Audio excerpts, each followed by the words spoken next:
নমস্কার বন্ধুরা, সুপ্রিয়া কিচেনে আবার আপনাদের সবাইকে স্বাগত জানাই আর একটা রেসিপিতে।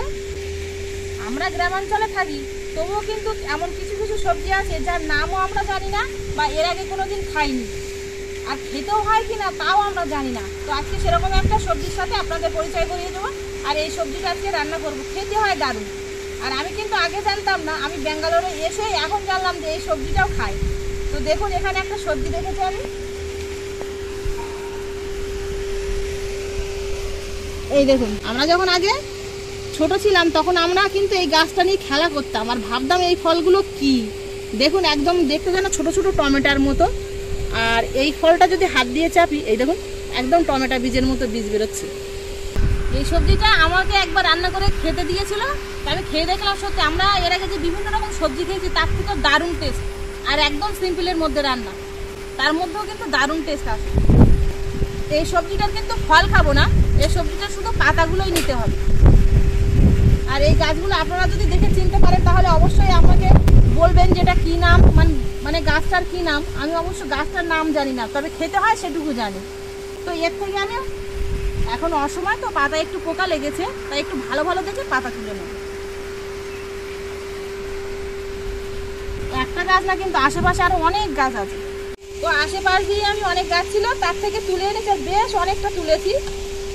এবার পাতাগুলো হাওয়ায় উড়ে চলে যাচ্ছে, পাতাগুলো ঘরে নিয়ে গিয়ে বেছে নিয়ে পরিষ্কার করে ধুয়ে নেবো, তারপরে রান্না করব।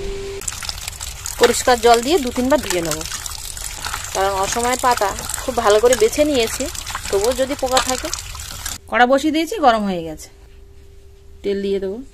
আমি সাদা তেলে রান্না করছি, আপনারা যে কোনো তেলে রান্না করতে পারেন। তেল থেকে ধোঁয়া ছাড়ছে, তেলটা গরম হয়ে গেছে, এর মধ্যে দিয়ে দেবো গোটা জিরে।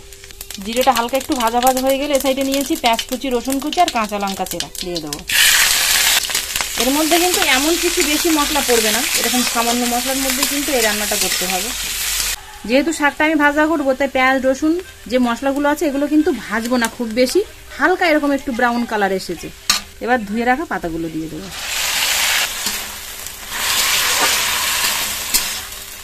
দিয়ে দেবো লবণ। শাকের মধ্যে কিন্তু হালকা হালকা জল ছিল। এবার লো ফ্লেমে ঢাকনা চাপা দিয়ে দেবো। 2 মিনিট পরে চাপাটা তুলে নিয়ে আবার একটু নেড়ে চেড়ে দেবো। আর কতটা পাতা তুলেছি, আর দেখুন জোরে একদম এরকম অল্প একটু হয়ে গেছে। আর পেঁয়াজ রসুন কাঁচা লঙ্কা যেগুলো আছে না, সেগুলো দেখুন সবগুলো কিন্তু এরকম কাঁচা কাঁচা আছে। আবারও ঢাকনা চাপা দিয়ে দেবো।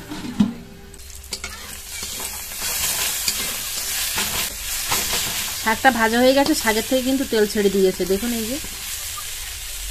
আর পেঁয়াজ রসুন যেগুলো আছে সেই মশলাগুলো কিন্তু দেখুন বেশ এবারে একটু ভাজা ভাজা হয়েছে।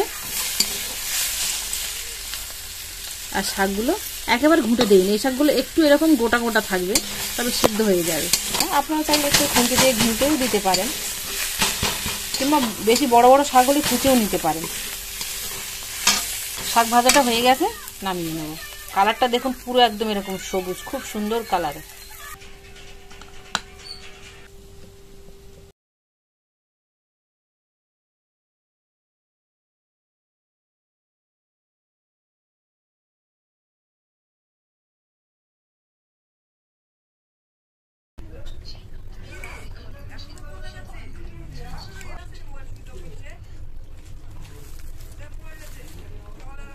এর আগে তো আমরা অনেক রকম শাক ভাজা খেয়েছি, কিন্তু এই শাকটার এতটা টেস্ট আপনারা একবার না বানিয়ে খেলে বিশ্বাস করতে পারবেন না। দারুণ হয়েছে খেতে, দারুণ। এই দিয়ে 1 থালা ভাত খাওয়া হয়ে যাবে।